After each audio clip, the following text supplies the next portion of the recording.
하나님 말씀은 로마서 13장 1절부터 7절까지입니다. 로마서 13장 1절부터 7절까지 천천히 각 단락씩 읽도록 하십시다. 각 사람은 위에 있는 권세들에게 굴복하라. 권세는 하나님께로서 나눔이 없나니 모든 권세는 다 하나님의 정하신 바라. 그러므로 권세를 거스리는 자는 하나님의 명을 거스림이니 거스리는 자들은 심판을 자취하리라.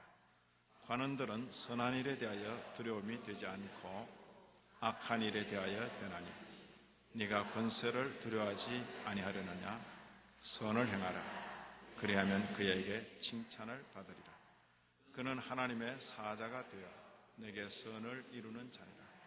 그가 공연히 두려워하라. 그가 공연히 칼을 가지지 아니하였으니 곧 하나님의 사자가 되어 악을 행하는 자에게 진노하심을 위하여 보응하는 자니라.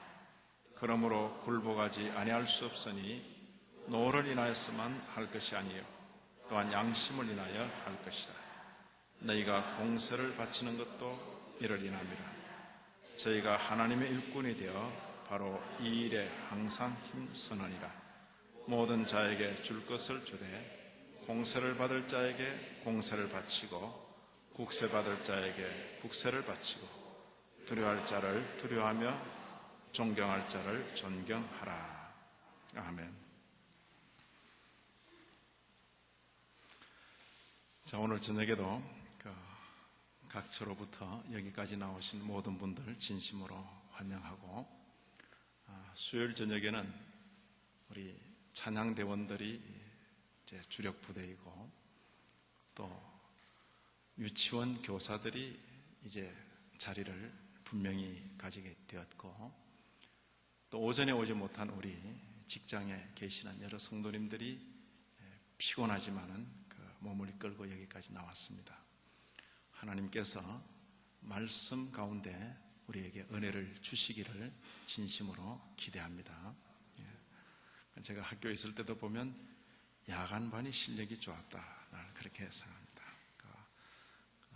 참 대령 예편하신 그런 어른들도 지금 이화영 집사님 같은 저런 어른들이 다 앉아 계시면서 열심히 공부를 하셨습니다. 그래서 젊은 학생들에게 대단히 도전이 된 그런 적이 있는데, 피곤한 몸을 이끌고 여기까지 나왔는데 주의 영께서 우리를 감동하시고 또 교훈을 주실 것을 기대합니다.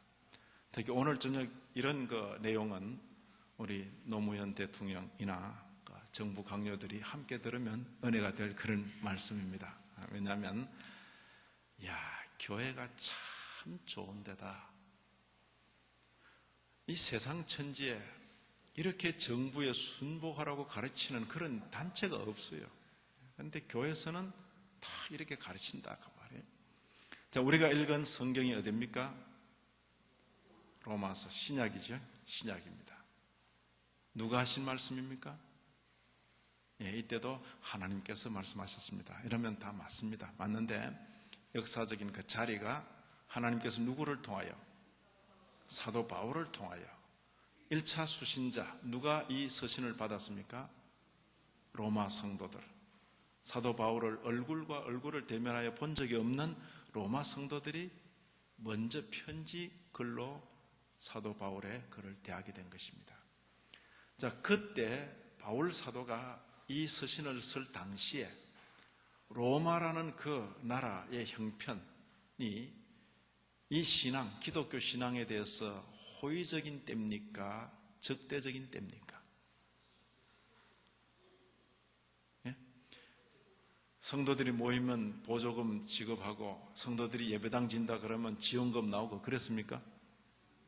아니면 신앙 자체를 이렇게 핍박할 때입니까? 핍박할 때지. 그러니까 이 로마서를 자세히 읽어보면 여러분들 이런 시대일수록 우리가 모이고 결사해서 정부를 무너뜨려야 됩니다. 뭐 이런 이야기를 했을까요? 그런 말을 하지 않았다 그 말이에요.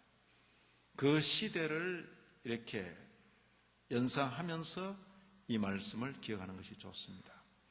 그런 기독교 신앙이 박해를 받는 그런 시대임에도 교회의 지도자인 바울 사도가 그 성도들에게 뭐라고 교훈했는지를 살펴보시라 그 이야기입니다. 첫 절에 각 사람은 위에 있는 권세들에게 굴복해라. 어떻습니까? 권세는 하나님께로서 나지 않음이 없나니 모든 권세는 다 하나님의 정하신 바라. 하나님을 믿노라 하면서 하나님께서 세우신 그 권세를 거역하는 것은 옳은 것이 아니다. 그렇게 말하는 것입니다. 신앙적인 이유로 핍박을 가하는 그런 권세라도 하나님을 정면으로 거부하는 그런 일이 아닐 때는 순종하고 복종해라. 이 교훈은 대단히 중요한 것입니다. 여기 그러므로 권세를 거스르는 자는 하나님의 명을 거스르는 것이다. 적어도 교회를 향하여서 교회 지도자인 사도가 이렇게 말했습니다. 자, 이런 글을 읽을 때 여러분이나 저처럼 일반 평민의 입장에서는 이렇게 읽습니다. 우리들을 권세에게 복종하라 하는구나. 우리는 권세를 가진 자입니까? 복종하는 자입니까? 복종하는 자지. 그러나 이 공적인 교회 문서가 로마 관원의 손에 들려졌습니다. 우리 같은 일반 필부가 아니고 로마의 관원입니다. 황제의 척권입니다. 그리고 심지어 황제가 이 문서를 손에 들고 읽을 수가 있다 그 말이에요. 그럴 때 느낌은 달라지는 것입니다. 각 사람은 위에 있는 권세들에게 굴복하라. 그렇지. 근데 그 다음 표현이 뭡니까? 권세는 하나님께로 나지 않음이 없다. 모든 권세는 다 하나님의 정하신 바라. 자, 이 구절을 읽을 때에 로마의 관원이나 황제 같은 이는 어떤 생각이 들겠습니까? 로마의 관원치고 또 로마의 황제치고 자신이 받은 그 권세가 하나님께로부터 온 권세라고 한 번이라도 생각해 본 사람이 있겠습니까? 자신이 지금 행사하는 그 권세가 하나님의 정하신 바라고 생각해 본 적이 있겠느냐 그 말입니다. 그래서 이 문서는 가히 그 시대의 혁명적인 문서입니다. 로마 황제들이 자기의 권세로 여기는 그 권세를 향하여서 그대들의 가진 권세는 하나님께서 주신 권세인 줄 아시기 바랍니다. 한 서신이 양면성을 가지고 있습니다. 일반 평민들에게는 권세에게 복종하시오, 순응하도록 말하는 그런 가르침인 듯이 보입니다. 대단히 나약하게 보입니다. 그러나 또 한편 권세자들을 향하여서는 그대들이 가진 권세가 하나님께서 주신 권세인 줄 알고 하나님 앞에 복종하는 자세로 그 권세를 서기 바랍니다. 지금까지 들어보지 못했던 그런 강력한 도전을 그들에게 주는 것입니다. 로마서의 이 본문은 그런 의의가 있는 것입니다.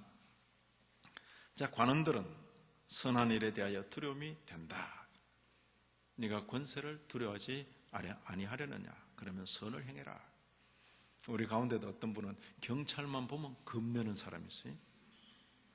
그 곤란해요. 경찰만 보면 겁내는 사람은 약간 뒷조사를 해볼 필요가 있다 그 말이에요.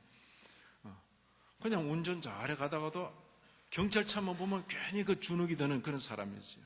평소에 과속을 한다거나 이렇게 아무 데서나 막 돈다거나 이런 분들은 경찰차만 보면 갑자기 주눅이 듭니다.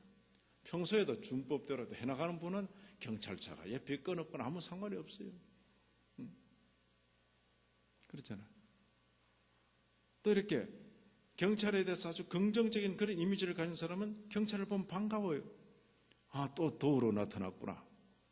저같이 이렇게 순진한 백성도 있다는 걸 기억하셔야 돼요. 자, 권세를 두려워하지 말아라. 악한 자를 제어하기 위해서 그들이 있는 것이다. 이렇게 표현하는 것입니다. 선을 행하면 그들로부터 도리어 칭찬을 받는다. 여기 이제 이 부분에 와서 하나 특이한 표현. 자, 그가 누구죠? 관은, 권세자. 일반 세속 정부의 관원들을 가리켜 뭐라고 부릅니까? 그는 하나님의 사자가 되어.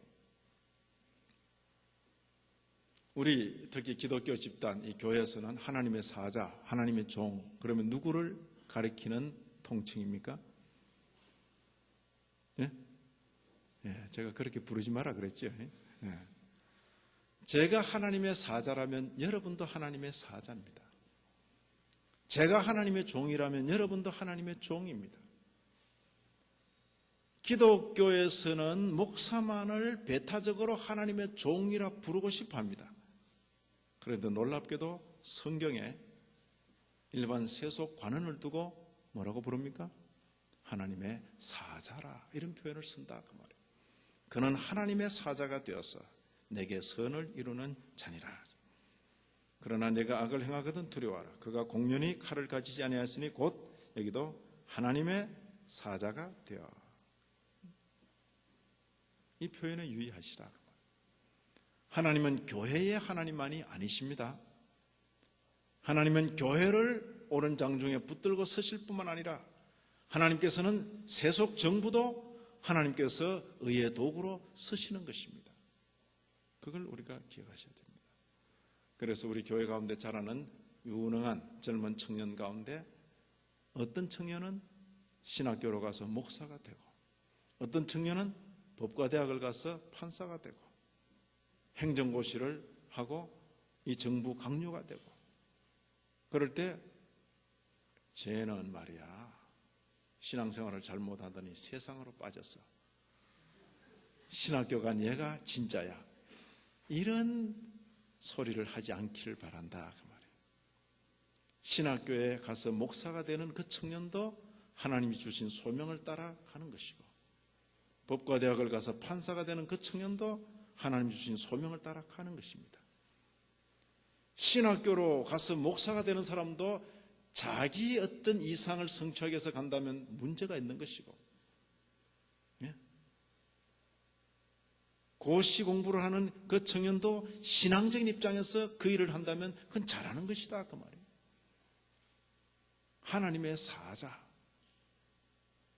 됐습니까? 세속 정부의 관원들도 하나님의 사자라 부르는 성경 본문의 말씀에 유의하십시다. 자, 그래서 우리가 공적인 세금입니다. 공공세금입니다. 세금을 바치는 것도 이를 인함이라. 이 권위에 복종하기 때문에 우리가 세금을 바치는 것입니다.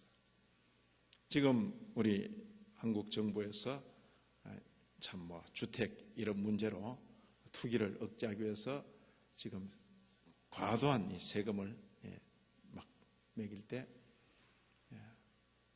그리스도인들 경우는 그것이 악이 아닐 때는 그대로 순응해 나가는 것입니다. 좀 힘들고 어려울지라도 어떤 개혁의 효과를 기대하면서 순종해 나가는 것입니다. 세금을 거두어서 절을 짓고 우상숭배를 조장하고 하는 그런 확실한 증거가 포착되면 아마 세금 납세 거부 운동을 할 것이라고 말해요.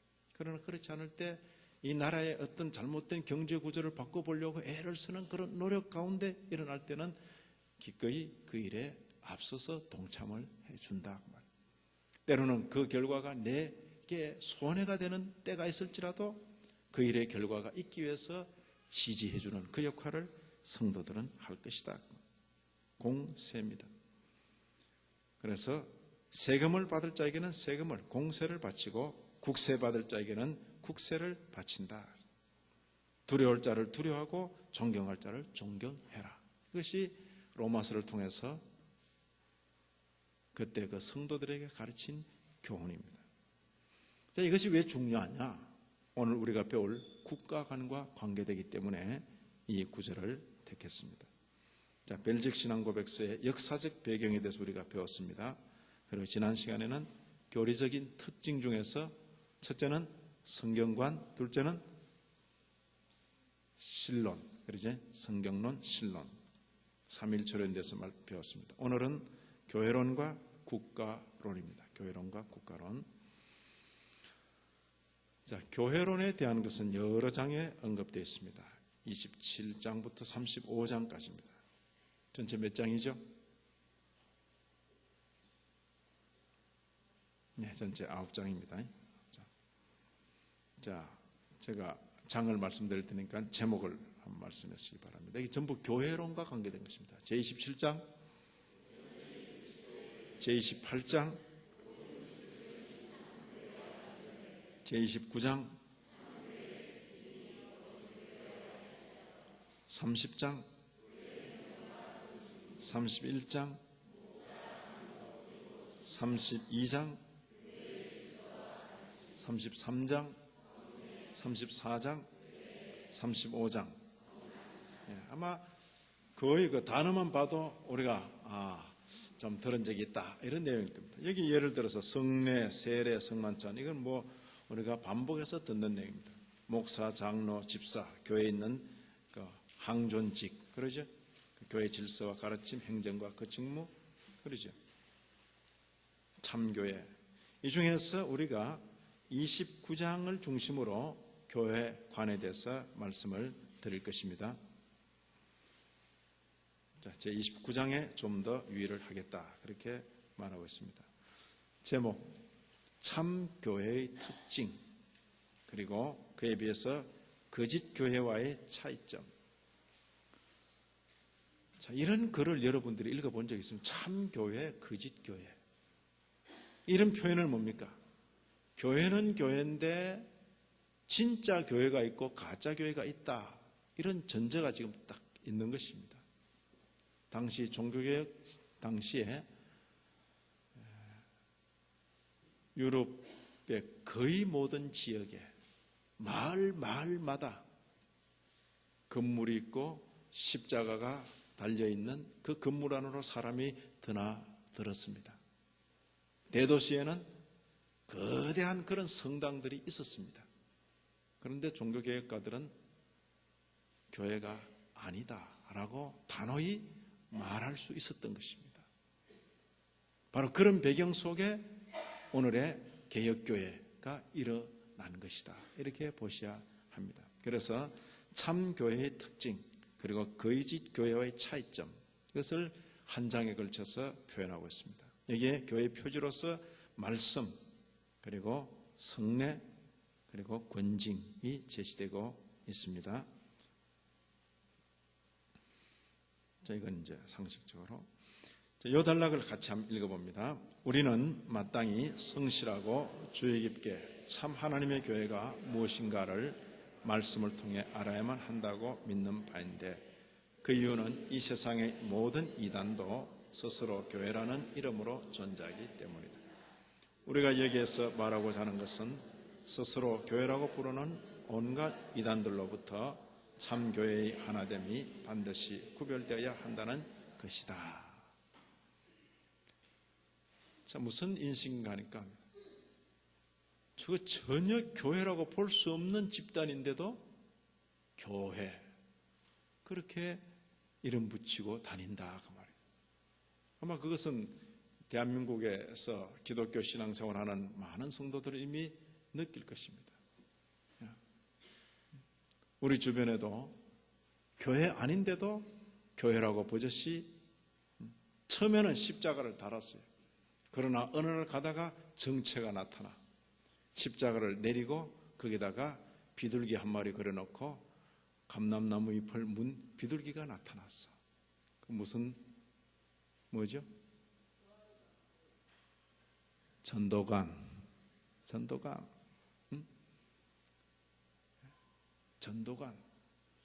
전도관이 다 십자가를 처음에 달았어요. 왜?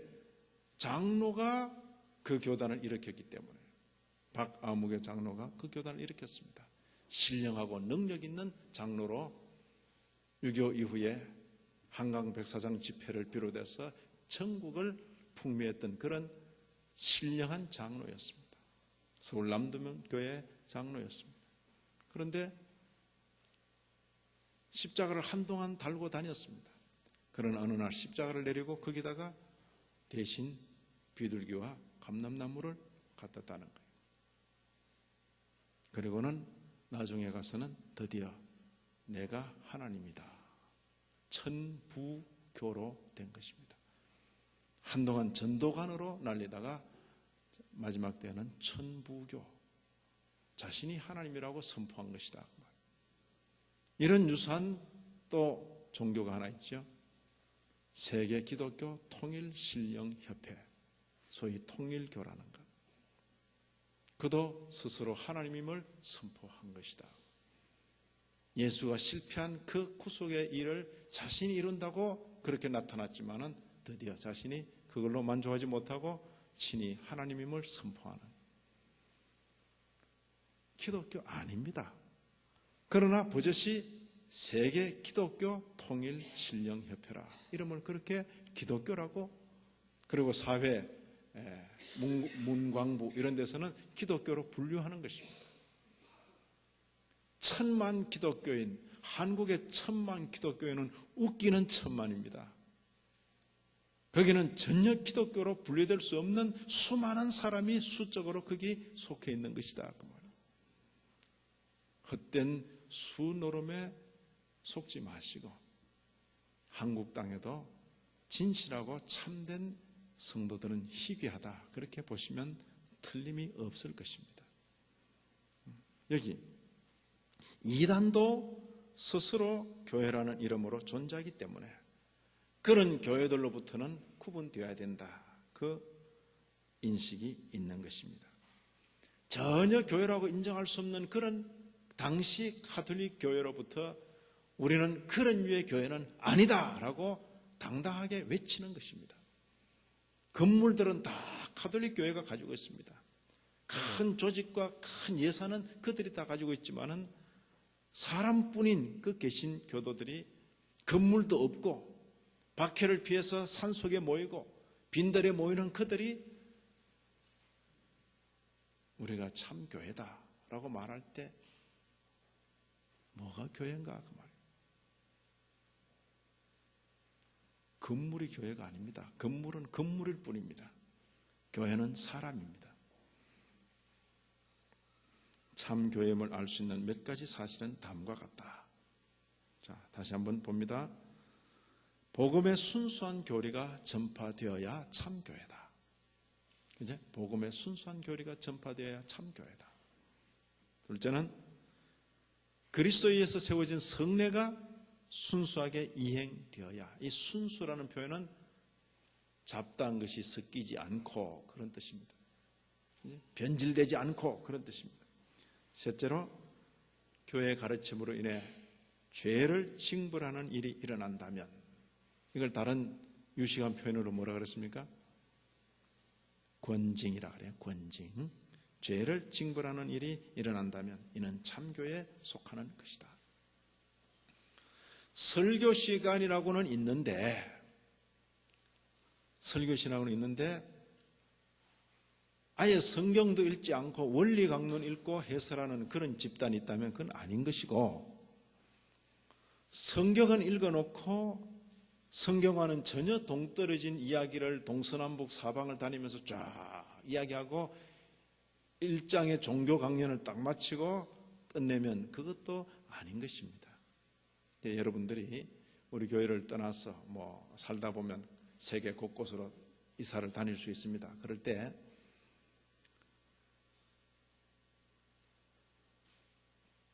아무 생각 없이 집 가까이 교회 가는 분, 우리 교회는 없기를 바랍니다. 자기 살 집 먼저 마련해 놓고 거기서 제일 가까운 교회로 가는 사람, 대단히 참 뭐라고 표현해야 될지, 신앙생활 할 생각이 있는 건지 없는 건지 모르겠어요. 그러면 안 되고 교회를 먼저 택해야 됩니다. 교회를.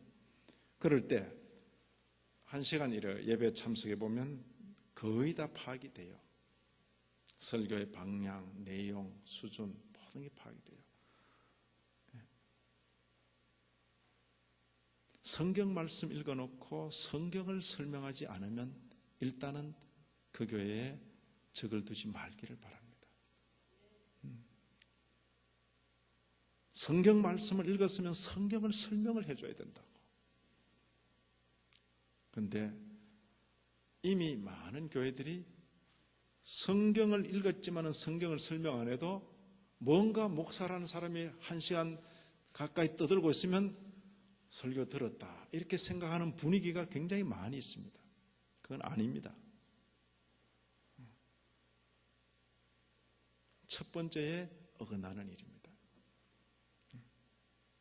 성경을 읽었으면 그 성경을 본문으로 해서 바른 교리가 잘 소개되어야 됩니다. 규모가 크고 작고는 둘째 문제입니다. 규모에 눈 멀지 마시길 바랍니다. 적어도 개혁교회 성도들은 규모는 초연합니다. 하나님께서 더 모이게 하실 수도 있고 적게 모이게 하실 수도 있고. 그리고 성례를 행할 때, 세례를 행할 때나 성찬을 베풀 때 뭔가 신비한 분위기를 자꾸 조장하려고 하는 그런 분위기가 엿보일 때는 떠나시기 바랍니다. 아닙니다. 그건 집례하는 자가 뭔가 분위기를 조장해서 신비한 것이 아니고 그 행위 자체, 떡을 나누고 잔을 나누는 행위 자체가 신비한 것이지 그게 막 분위기 조명해가지고 막 신비하게 한다고 그게 신비해지는 건 아니다 그 말이에요. 떡을 들고 이상한 행위를 한다거나 잔을 들고 무릎을 꿇고 눈물을 펑펑 쏟는다거나 그것도 아니다 그 말이에요. 성찬을 거행하면서 이거 왜 거행하는지 설명도 없고 뭐 때문에 이 잔을 주고받는지 아무것도 모른 채로 진행된다면 그것도 역시 아니다.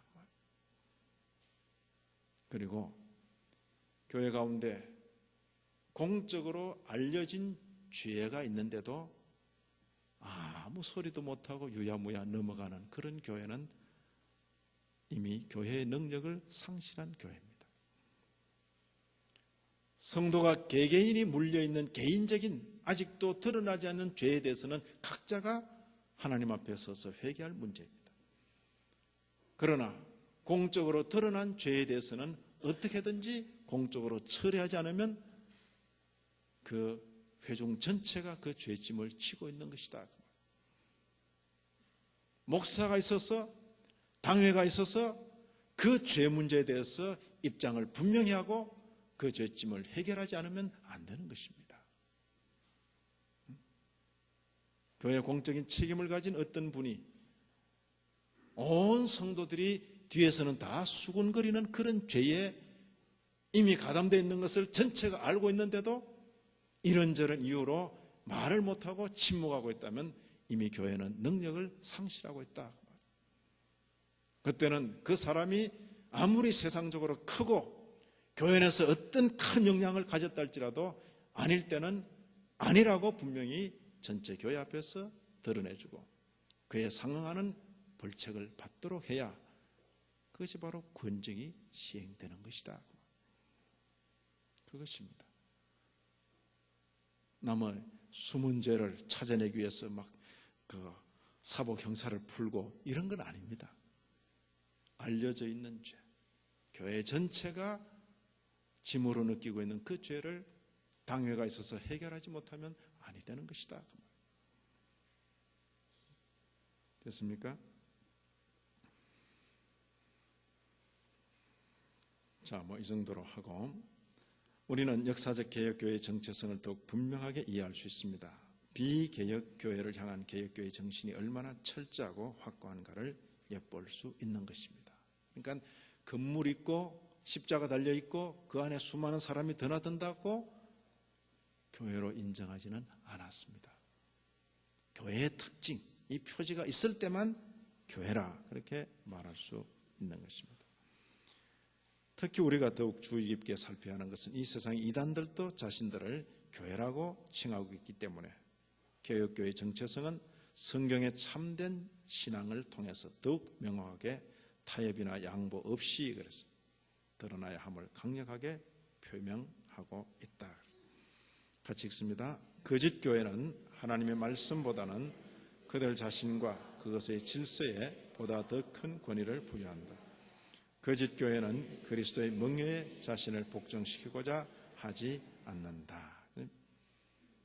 그 단체의 독특한 질서, 그 단체의 독특한 권위, 이것을 성경 말씀보다 앞세울 때 이미 거짓 교회의 정세가 보이는 것이다. 그런 뜻입니다.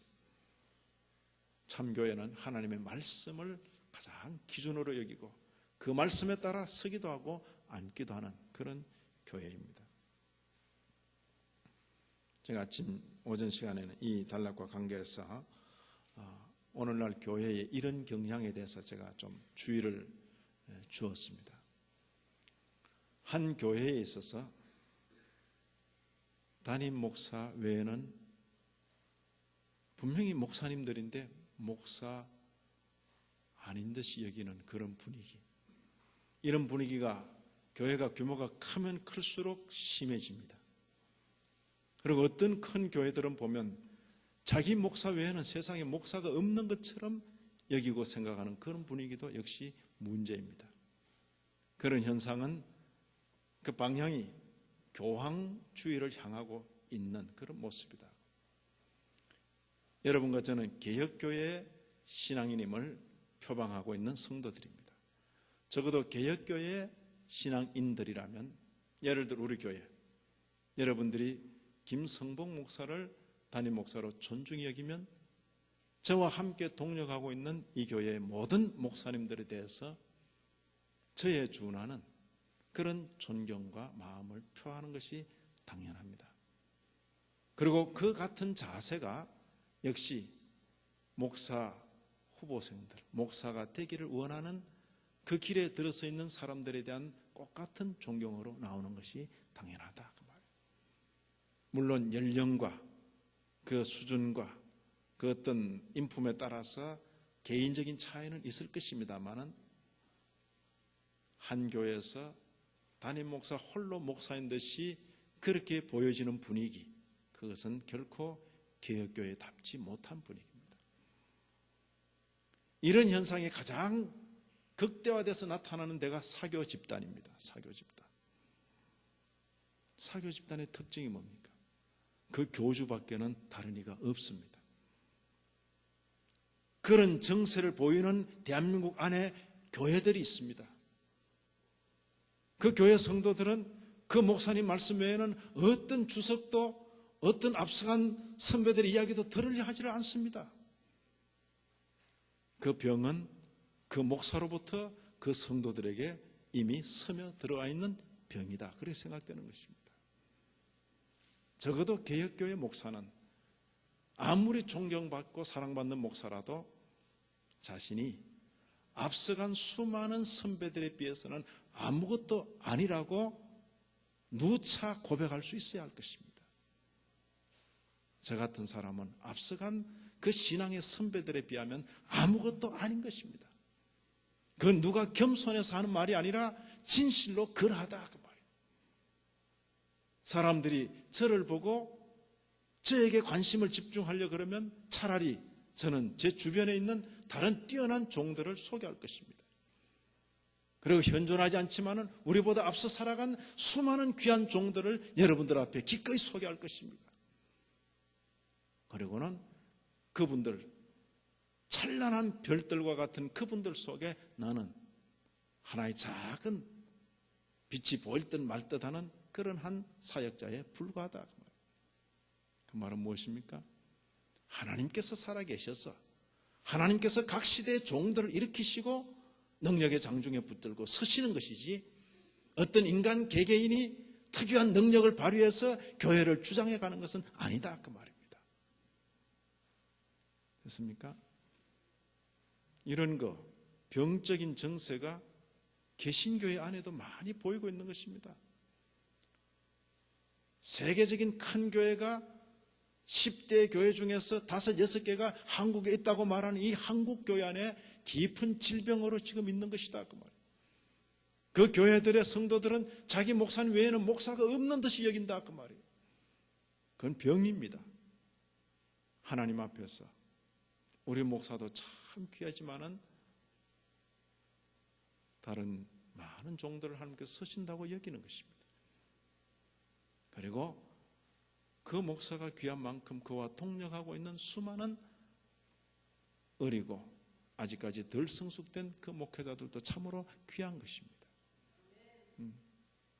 이런 부분에 있어서는 일전에 우리 한국교회 고신교단 같은 경우는 그런 정신이 분명히 드러났어요.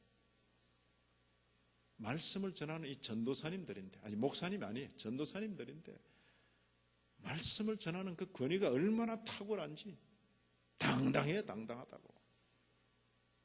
그런데 언젠가부터 그 당당함이 다 사라져버리고 마치 일개 사환처럼 그렇게 전락이 되어버리는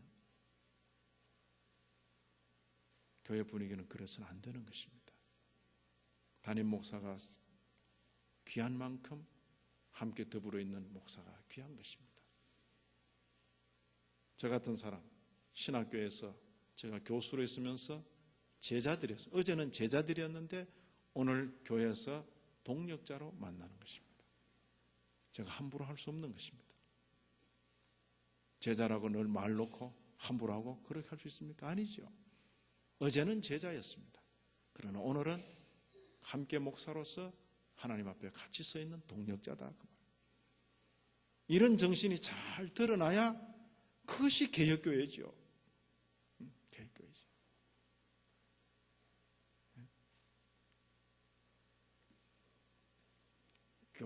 교회만 조금 더 커도 목사님들 사이에서 더 어깨 힘을 주고, 교회가 작고 이제 뭐 개척교회 그런 형편의 사람은 또 그런 목사님 앞에서 막 이러고 있으면 그게 아니다 그 말이에요. 또 목사님들끼리 모여서 뽑는 노회장, 또 전체 총회가 모여서 뽑는 총회장, 노회장 됐다고 다 이렇게 되고, 총회장이 됐으니까 다 이렇게 되고, 또 그 뭐가 된 줄 알고 또 뭐 굽신거리고 이러면 그게 교황청으로 가는 길이다 그 말이에요. 예? 저 자신이 교육받은 그런 신학 정신에서는 방석 하나도 더 깔지 말아라 그랬어요. 네가 비록 때가 되어 총회장이 된다 해도 동료 목사들 위에 방석 하나도 더 깔고 앉지 말아라 그랬어요. 네? 동등한 자격.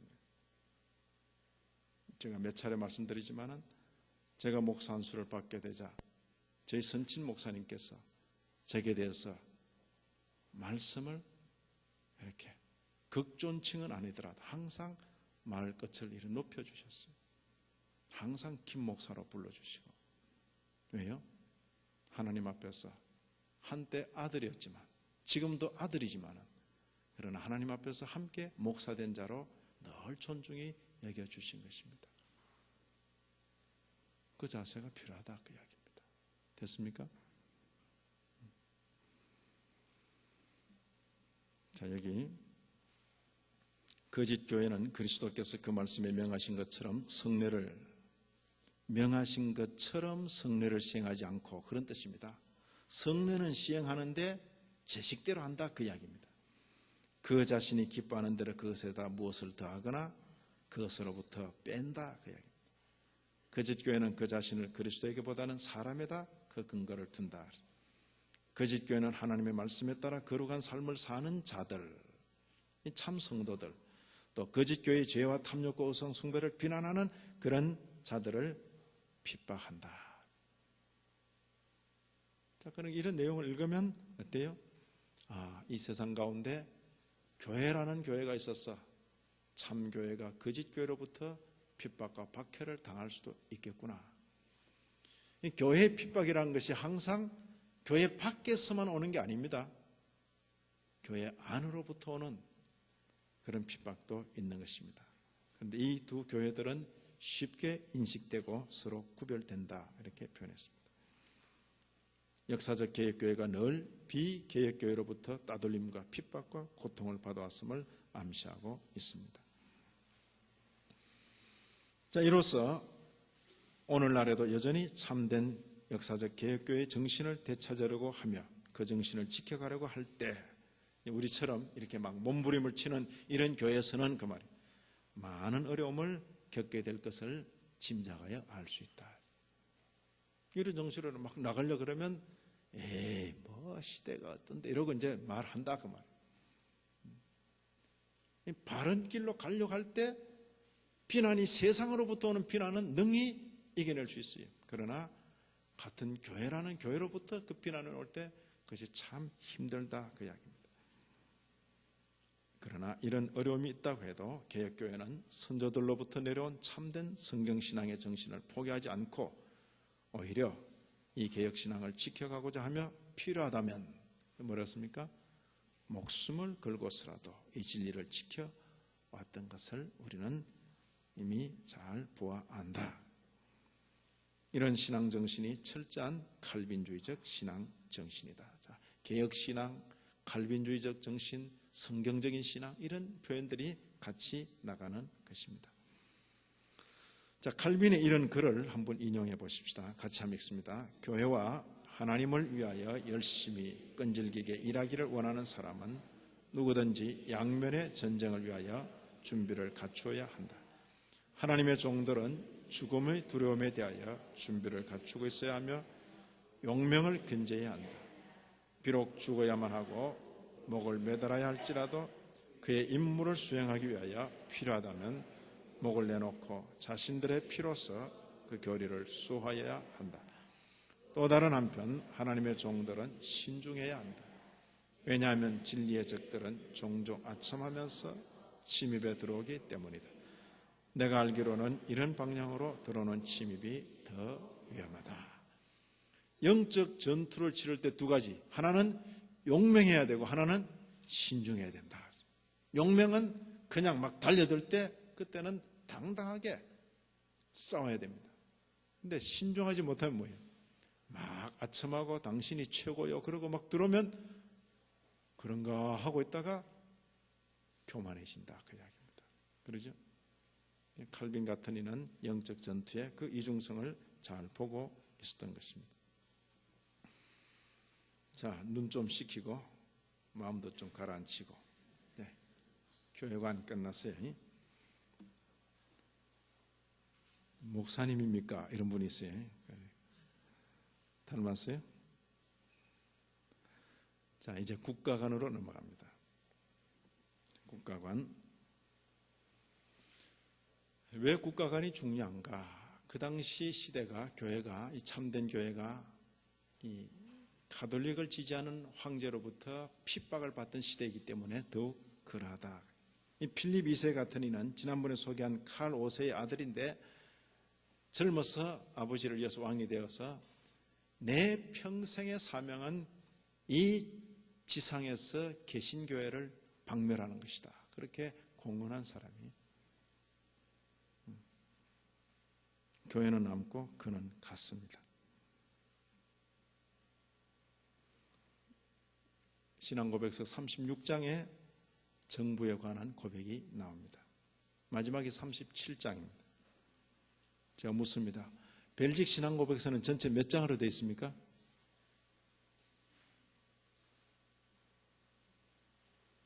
역시 주간반하고 같이 혼돈되네. 마지막이 37장이 종말관이라고 그랬어요. 그러면 전체 몇 장으로 되어 있어요? 그렇다니까. 네. 자, 여기 36장 같이 한번 읽습니다. 우리는 은혜로우신 하나님께서 인간의 타락으로 말미암아 왕과 군주와 행정장관을 세우셨음을 믿는데 이는 세상이 특정한 법과 정책에 의해 다스려지므로 인간의 방종이 제어되고 만사가 선한 질서와 순서에 따라 움직여지도록 하기 위함이다. 여기 웃음 보십니다. 왕과 군주와 행정장관, 이 세속 정부를 세우신 이유가 뭐라고요? 인간의 타락 때문에. 인간의 타락 때문에 아무리 못난 정부라도 없는 것보다는 낫다 하는 그 생각이 우리의 이 정신에 있습니다. 좀 능력이 떨어지는 그런 정부라도 무정부보다는 낫다는 것입니다. 인간의 방종이 그로 말미암아 제어된다 그랬습니다. 그들의 직무는 국가의 안녕에 관심을 갖고 이를 보호할 뿐 아니라 국가의 안녕이 있죠. 그리고 또 하나 그리스도의 왕국을 이루어나가도록 하는 것이다. 이중적이지. 국가의 안녕과 그리스도의 왕국을 이루어가도록. 가르쳐서 이 신성한 직무라 이렇게 표현했어요. 이 신성한 직무라. 따라서 그들은 어디서나 복음의 말씀이 전해지도록 옹호해야 한다. 정부가 있어서 하나님을 잘 섬기도록 도와줄 책임이 있는 거죠. 어제 그저께입니까? 제가 어제 그저께입니까? 그저께네. 그래. 월요일날 어느 북한 구원운동 그 행사 때문에 철원 백마고지 그 전투 기념탑 아래까지 갔었어요. 근데 벌써 정보를 딱 듣고 경찰, 군대 이런 사람들이 처음 이제 또 나타났더라고요. 제가 그 경찰에게 오셔서 감사합니다. 또 우리 행사가 방해받지 않도록 잘 도와주시길 바랍니다. 그랬다고. 그런데 목적은 그거죠. 이 정부가 현재 대단히 친북적인 그런 형편이기 때문에 북한이 싫어하는 것 하지 말아줬으면 좋겠다. 그런 목적으로 온 거예요. 그렇지만 제가 경찰에 오신 분에게 말씀드린 것은 우리 행사가 방해받지 않도록 잘 도와주시길 바랍니다. 본래 경찰이 있어야 되는 건 그 목적으로 있어야 된다 그 말이에요. 원리 원칙을 지금 요구하는 것입니다. 이러므로 주께서 말씀 가운데 명하신 대로 누구나 하나님을 높이고 경배하게 하는 것이다. 더 나아가 형편과 자격 또는 조건이 어떠하든지 간에 국가를 다스려 나가는 자들에게 순종하는 것은 주어진 의무이다. 세금을 내며 하나님 말씀에 그릇되지 않는 모든 일에 있어서 그들을 높이고 존경하며 순종해야 할 것이다. 박해를 받으면서도 그 정부에 대해서 낼 세금을 다 내고 그렇게 한다 그 말이에요. 그게 초대교회 성도가 걸어갔던 길이고 역시 종교개혁 당시에 박해하는 그 통치자를 향해서 우리의 자세는 이런 자세입니다 하고 고백서를 내고 그리고 함께 편지를 보내서 이 우리의 마음이 왕에게 잘 이해되기를 우리는 기대합니다. 그러나 그러지 못할지라도 우리는 이 고백을 포기하는 것보다는 차라리 죽음의 길을 택할 것입니다. 그렇게 왕에게 편지를 냈던 것입니다. 자, 우선 왕직의 근거를 하나님에게서 찾는다. 그러죠. 하나님께서 찾는다. 하나님께서 세우시고 폐하시는 것이다. 자, 이런 표현을 딱 들으면 폭군이라도 섬찟할 것이다. 그렇기 때문에 이 국가 질서에 순종하고 의무를 다하는 것을 하나님을 경배하는 행위로 인식했다.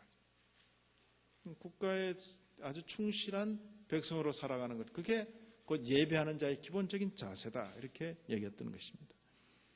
그리고 국가로부터 가장 핍박과 고통을 받는 그런 시기에도 하나님의 말씀에 그릇되지 않을 때는 국가의 질서에 순종해야 하는 것이 성도의 의무다. 이렇게 명확히 밝혔습니다. 이것은 예성도 어거스틴이나 칼빈에 있어서 보이시는 그런 소위 영역 주권, 교회는 교회대로 국가는 국가대로 역시 하나님께서 쓰시는 기관이다. 이렇게 여기는 거예요.